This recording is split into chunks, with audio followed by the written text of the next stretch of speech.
let's just talk about it straight away. I've got a massive treat for you, as you probably witnessed. We're in Tunbridge today, and we're in a Grade 2 listed building that had its own history, but the history that we're going to cover today is one of its untold pieces of history, necessarily. We're talking about the former cellar, which is massive actually, it's way bigger than I thought, but when you actually understand how many people this should have contained, you'll appreciate it more. We're talking about a cellar underneath, in Tunbridge High Street, as you sort of saw, and above a dance studio. Grade 2 listed building, this is remarkable, like I said, history-wise. It's had so many different phases of history, it's wonderful actually, but we can't concentrate on this, like I said, we've got to concentrate on the World War II stuff. We're in a cellar. Now this cellar, believe it or not, was converted into an air raid shelter during World War II, and not only that, we have actual records and details of this specific place that we're in. So stay tuned and let me tell you more about it. Come on.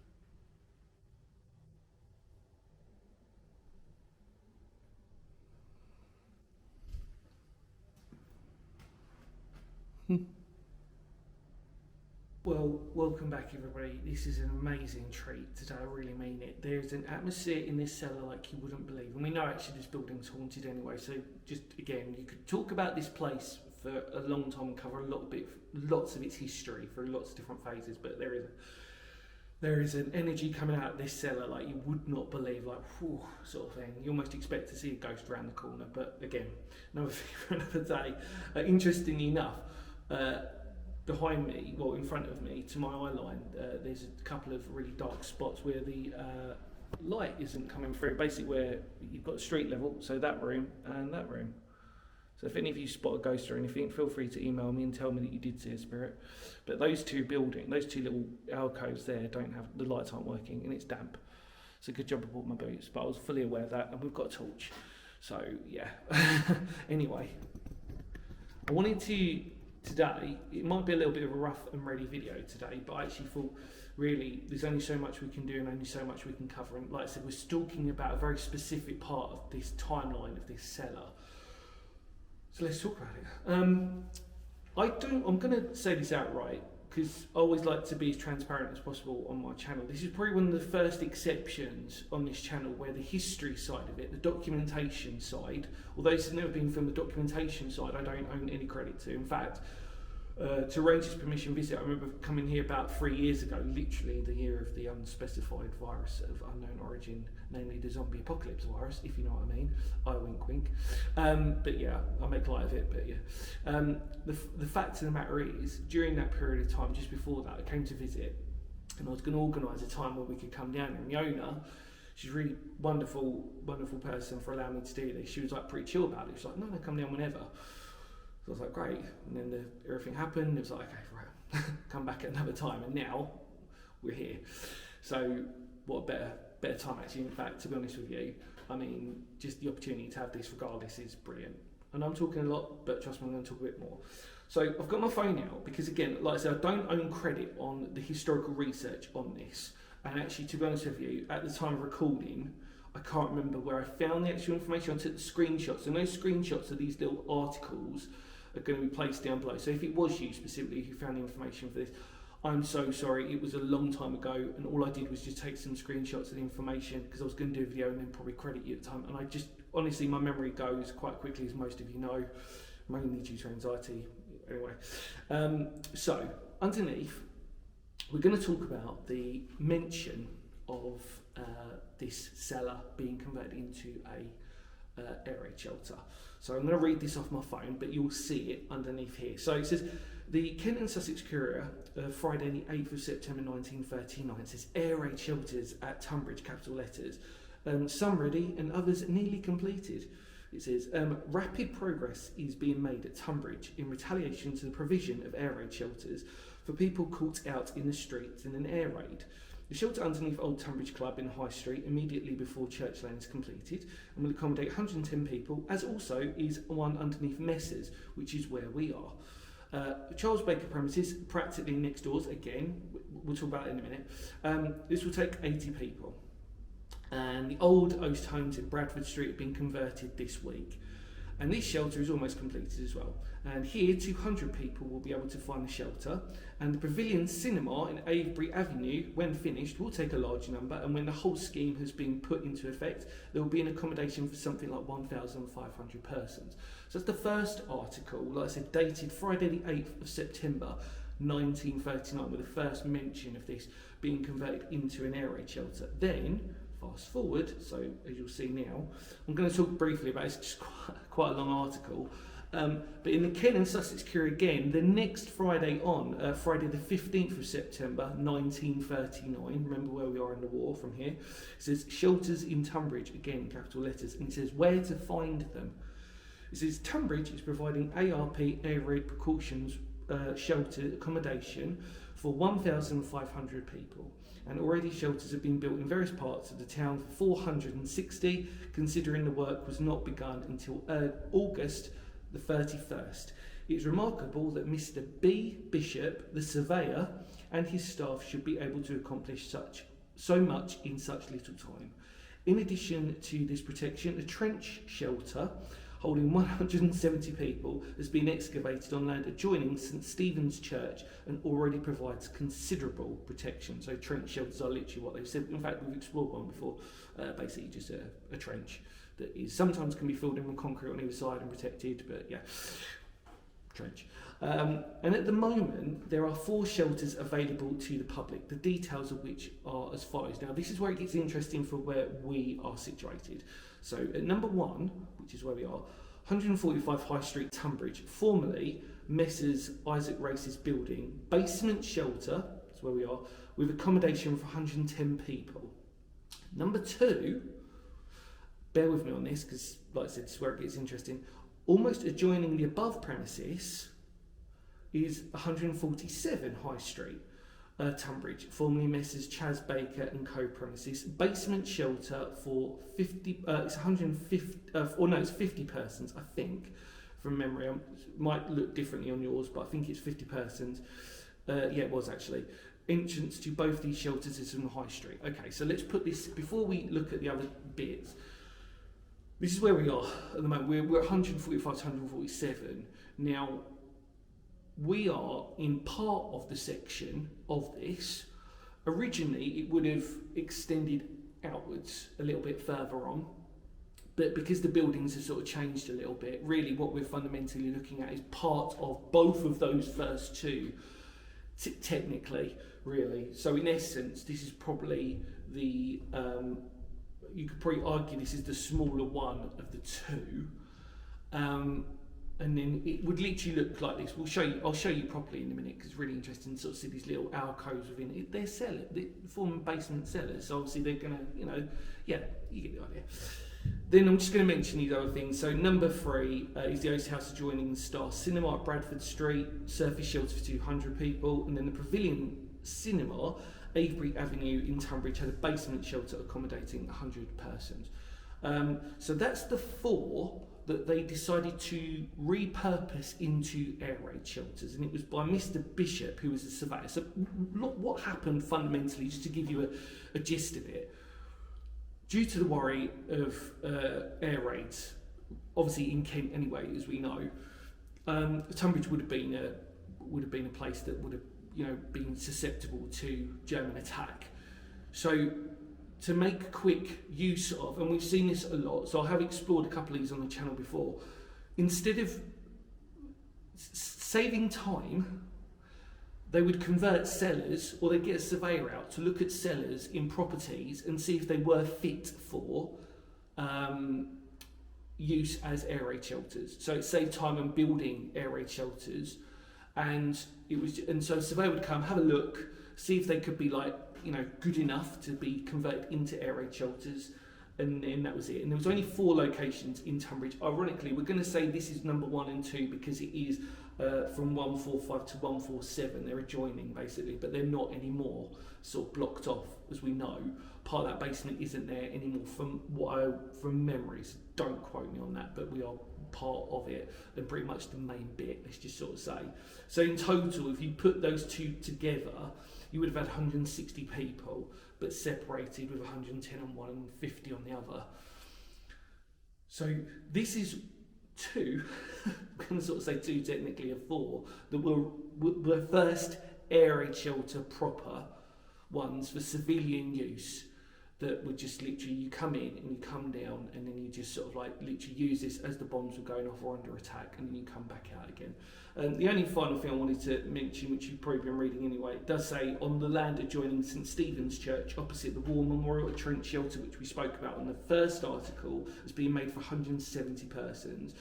But this is the best bit, I think, personally, of this article. It says, "We do not want people to come out of their homes during a raid," said Mr. Bishop, again, who was the surveyor. "Owing to the dispersal of population, people are safer in their own homes, where it is for the householder to provide his own personal measures." So we've obviously seen things like Anderson shelters or air raid shelters that people have customised. When I say customised, they've built via other traders and stuff for themselves, like proper, like, you know, personalised air raid shelters outside of the Anderson ones. And then it says at the bottom, it says, "The council's scheme provides for the accommodation 1,500. These shelters will be situated in or near the High Street between the War Memorial in the south and Bourdyke in the north. Work on these additional shelters will commence as soon as the necessary land and buildings become available, but already by working night and day, a large measure of security has been provided for the people of Tunbridge." So the main goal is to basically accommodate 1,500 people in Tunbridge all around, as best as possible. And that was really the main goal. And then the idea was that, like I said, the first four were literally basement cellar shelters. Or actually, in one case, we'll just sort of say that there was a surface shelter. Let's just get this right for the from the Oast House, adjoining the Star Cinema. So I just want to try and be as correct as possible. But what a fascinating piece of history that we're actually situated in right now. So it's amazing, isn't it? So that's the history. I've realised I've just talked a lot of time about it, but it's really important, isn't it? So I suppose the most important thing to do now is obviously, because of all that, I think all I'm going to do is I'm just going to turn my phone off, more importantly, and I'm going to show you just our wonderful little converted air raid shelters. Because actually, funny enough, not much has changed since the use of these being air raid shelters. Now, we are, for anybody who doesn't know the context of where we are, if you're not local, basically, we are almost opposite. Well, yeah, we're just to the angle of the Tunbridge Castle. You know, I'm just trying to get it as a universal thing. But we're at one end, let's just say, we're at one end of Tunbridge High Street, coming out of Tunbridge, heading towards, Hildenborough, if you wanted to go that way, for example, or if you wanted to go to Sevenoaks that way. And if you're going in, then you're going into Tunbridge. So you've not even crossed the bridge over yet, over the River Medway, and then the castle will be on your right. So we're in a prime bit, you know, of Tunbridge High Street, one of the first bits that you normally encounter as you go into Tunbridge, depending on which way you're going, obviously. So, should we take a look? Come on in. Right, so I think we're going to need a torch for the dark bits, which is quite cool, so let's do it. I'm going to go this way. Better come with me. There you go, and as if by magic, there was light. So there's only 3 rooms at the far end, which is at the back of the High Street. Now, there was 2 entrances originally, one here, which I'll take you to. It's really hard to get the layout, by the way, and it is damp, and it is smelly, and it is everything that you want, gloomy and miserable. I love it. It's like my ideal thing. There you go. So, actually, at one point, this building was a gentleman's club as well. So you can imagine, obviously, the gentleman of the time, you know, cellar down and below, you know, all the wonderful historical stories that you could tell was obviously used for storage during Messrs and Co, I think it was called. And obviously, like I say, it's actually given, I think it's grade 2 listed from memory. But yeah, really, all you've got to really concentrate on is the fact that this would have been used, believe it or not, although this is quite damp, this is an air raid shelter. And that, fundamentally, can I open that up? I can. Thought you could. That is the other way in. So that's the back way in to the shelter. Or we're going to call it shelter now. It was a cellar, but we're talking in World War II context. And there is a delightful press button, little old bell. There you go. Wonderful. But that would have been the opposite way to come in to the way that we came in first. So 2 ways in. And again, what you've got to imagine, there's a little drain there. Just for context. Trying to take my time, everybody, because obviously it's important that you only get certain opportunities in life to document these types of things. So obviously that door's seen better today, so we'll just shut that door. Oh, all them spiders, lovely. But yeah, you could easily argue it's quite creepy here, but you know, that's what you get, don't you? But yeah, so Mr. Bishop, during World War II, 1939, would have come down here, inspected this cellar, and basically made his own conclusions as to whether it was suitable for an air raid. And he came to the conclusion that it was. So basically, the whole point is, there's the steps as you're coming down. So that was, those steps are new, by the way, or newer. So it's not what you're looking at isn't on that bit actually related to what we're talking about. But it would have probably, the main way would have been to come in where we've just seen through where that door was. So you would literally, the moment you heard the sirens and you're in the high street, you run to the nearest one possible. And in this case, because it was at the top end of Tunbridge, you would have ended up this way. And actually, you can imagine a fair few people, because obviously we're close to Tunbridge Castle. And Tunbridge had its own fortifications in World War II history. I've done Tunbridge Castle, by the way, if you've not seen that. We spoke about the history that relates to that even during World War II. So we did speak about it briefly in the history lesson, Tunbridge Castle. But it's all relatable. And then, so we just come out of that room, which is the entrance. And then what we're going to do is we're going to come in here. So there's a tiny little room here. Basically, you pick your bit. You come in and you find where you felt you needed to be seated. Like I said, it doesn't necessarily mean there would have been families. It could have been individuals. It could have been anybody. As long as they were in the vicinity to actually come in and just basically get some shelter. That was really the main goal.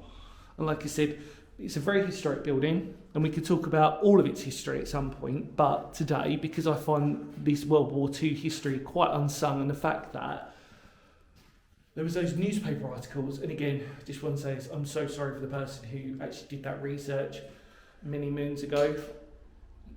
Yeah, thank you, because I'm actually hopefully going to do your research justice.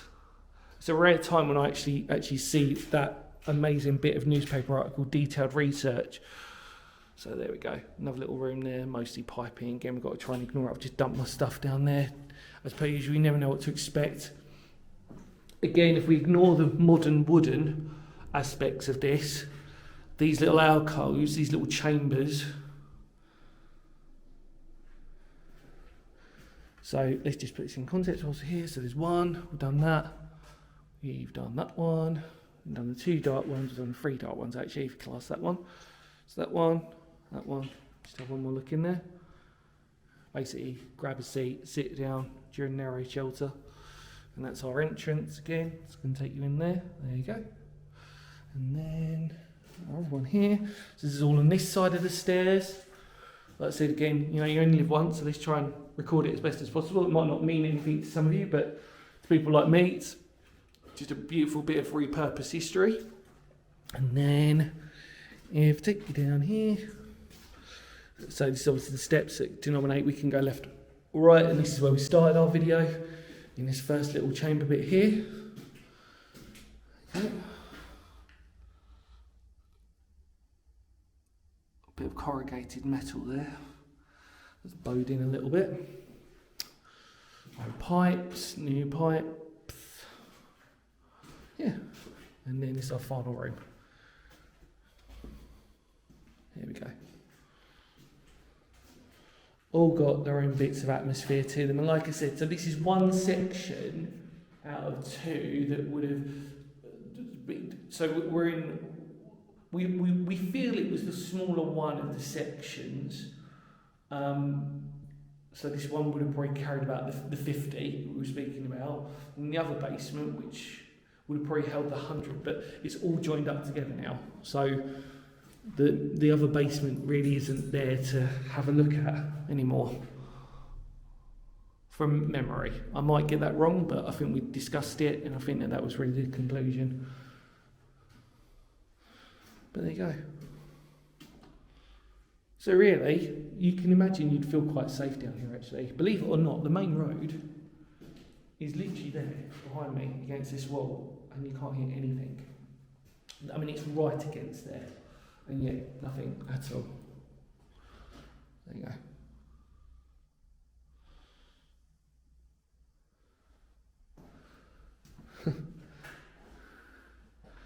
It's that silly thing, isn't it? It's like the amount of times I've been into, well, I've told you before, like I used to be at West Kent College. It's not called West Kent College anymore now.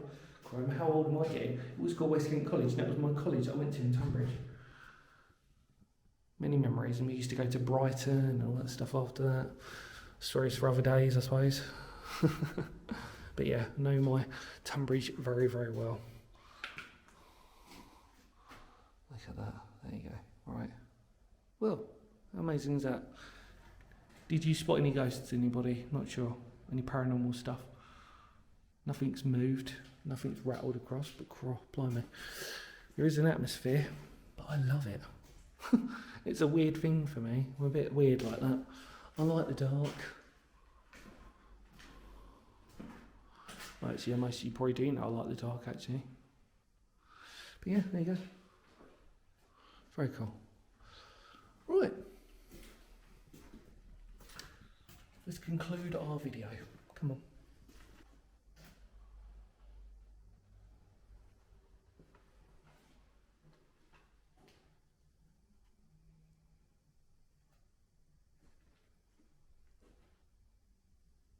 Well, everybody, we are done. It was I think the history that was found really illuminates this place, and it's not hard to imagine. You would have actually felt relatively safe down here. So Mr. Bishop, the surveyor at the time, I think he knew what he was talking about, basically. Let's just sort of say that. Obviously, like I said, it was a quick fix. Come down here if there was a siren, come down here, get as safe as possible, stay here until it was all clear and you could come back out again. But it was one of, we're going to say 2 of 4, because technically it's right next to each other, and you know, but yeah, 2 out of the 4 part of this was that would have been the first lot of precautions for the accommodation of 1,500 civilians in Tunbridge. Amazing. I just want to say massive thanks to the owners for this really special sort of visit and opportunity to do this. It's been a long time making in a strange way, because the first time I came here, like I said before, we had an unexpected gap in between. But the fact that I've come back here, got to do this, it's a nice little one for me because I'm not too far away. Obviously, I'm a Kent lad, and obviously I know the area really well. So yeah, it's quite a nice one for me to sort of tick off. But I just want to say thank you to the person who'd found the articles. I don't know who you are, but I just want to say massive thank you to you. It's like I said, it was a long time ago, but luckily I'd taken screenshots at the time, which was good, so I've got to show you those. Not the actual newspaper clippings themselves, but you can appreciate that. But it just proves how important history is, doesn't it, really? It proves that the fact that in this instance, we could talk about the multiple layered phases of this building, because it is really, genuinely, is really historic. But today, we wanted to focus on the unusual side of it, which was the fact that it was, used as an air raid shelter. And more importantly, the fact that this was common. You would get, during World War II, surveyors in towns quickly, not necessarily panicking, but going, right, what can we use as quick fixes?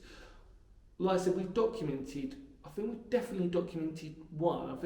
But I've visited more than one, actually, strangely enough. So it's kind of weird for me to sort of go, well, I know which ones I've been to before, but I think I may have only recorded one of these. No, I did more. You're probably screaming at me before I go, no, you did more of these. I.e. former cellar basements that were repurposed into air raid shelters. But it's, like I said, over time, unfortunately, my memory of what I record and what I don't record and what I visit and not record, and, whatever. Thank you. Anyway, we'll get back on track. Thank you so much to the owners for allowing me access to do this. and talk about the World War II history, fundamentally of Tunbridge, because it's part of Tunbridge's history, isn't it, really, more importantly, and it's World War II past, which gets lost and forgotten because of the dominance of the castle and the beautiful River Medway that flows through it. And I like Tunbridge, anyway. It's a place that I know very, very well. So there you go.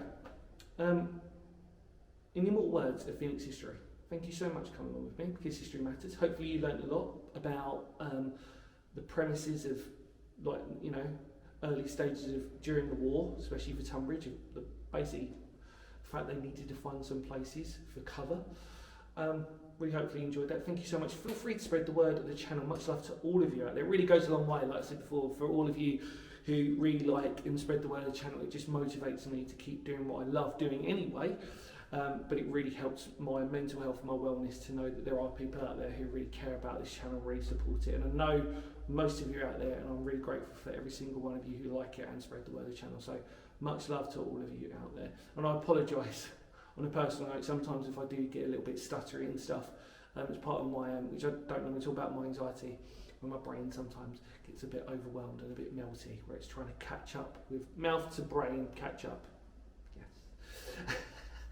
Take care, everybody. Much love to all of you out there, because history matters. And I will, of course, see y'all very soon. Ready? Cut power.